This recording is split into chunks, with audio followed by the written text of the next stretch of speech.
Good morning class 6। तो in this class आज हम नया एक चैप्टर शुरू करने वाले हैं जिसका नाम है फेयर प्ले। फेयर प्ले का मतलब है सही न्याय, है ना। फेयर प्ले मतलब सही न्याय। तो चलिए,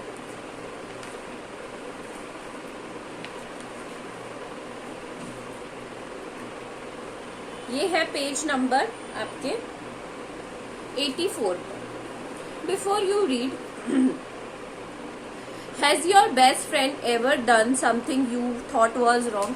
क्या आपके बेस्ट फ्रेंड ने कभी कुछ ऐसा किया है जो आपको लगे कि वो क्या है, गलत है? What did you do then? फिर आपने क्या किया? Did you keep quiet or did you tell your friend what you thought? क्या आप चुप रहे या फिर आपने अपने फ्रेंड को बताया कि आपने गलत किया है, या फिर आपने उसको समझाया कि you have done wrong? Read this story about two friends. This is the story about two friends who had decided what was more important. जिसने ये डिसाइड कर लिया था कि क्या लाइफ में जरूरी है। फ्रेंडशिप एंड एनिमिटी, एंड यहाँ पे हार्ड वर्ड साथ में करेंगे। फ्रेंडशिप जरूरी है या एनिमिटी? एनिमिटी का मतलब होता है दुश्मनी।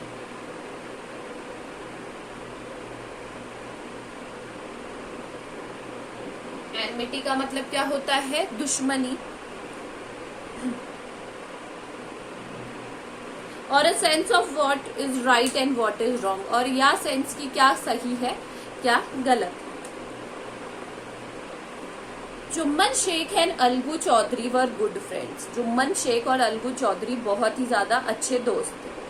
So strong was their bond of friendship that when either of them went away from the village, the other looked after his family.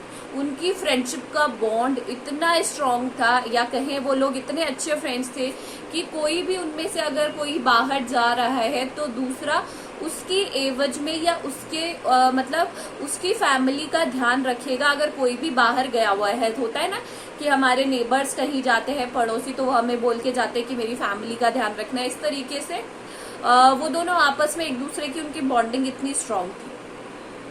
Both were greatly respected in the village, और उन लोगों को बहुत ही ज्यादा रिस्पेक्ट दिया जाता था पूरे गांव में, बहुत ही ज्यादा रिस्पेक्ट मिलता था उन्हें।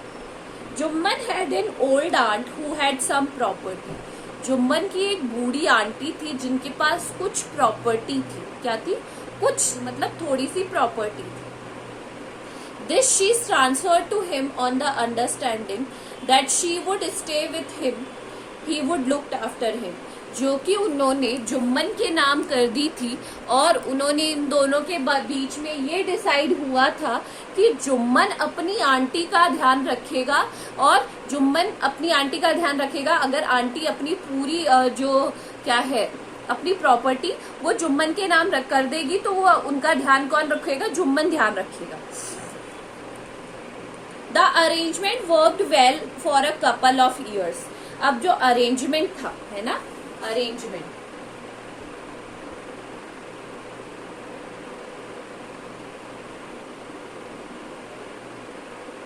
ठीक है।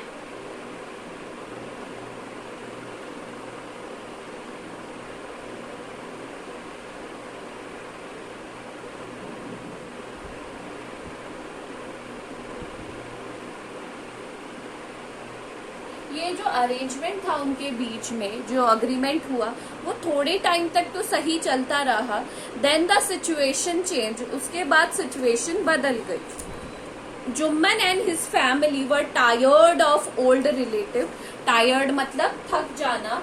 तो जो जुम्मन है और जो उसकी फैमिली है वो बहुत ही ज्यादा थक चुके थे अपनी आंट से।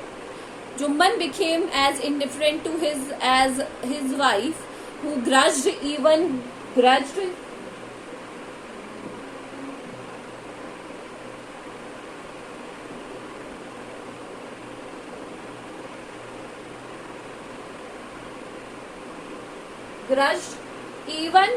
the little food that she old lady wanted every day. और जुम्मन उससे इतना अलग हो गया था, मतलब इतना लड़ाई करने लगा था कि वो छोटे छोटे खाने की बात पर भी रोजाना लड़ने लगे थे उनसे। She swallowed these insult along with her food for a few months. उसने अपनी इंसल्ट को खाने के साथ निगल लिया थोड़े टाइम के लिए कि चलो जैसे जैसे वो बर्दाश्त करती गई। But patience has it limit, but धैर्य की भी कोई क्या होती है, सीमा होती है ना। मतलब वो बहुत ही ज्यादा अब परेशान हो गई थी, उनका जो सब्र का बांध था वो टूट चुका था, वो बहुत ही ज्यादा अब परेशान हो गई थी। तो आज हम यहीं तक करेंगे, आप इनको कॉपी में कर लीजिएगा हार्ड वर्ड्स को विद द मीनिंग्स, इनकी मीनिंग्स, और आप अपना सारा वर्क कंप्लीट कर लीजिएगा and send it to me. Thank you.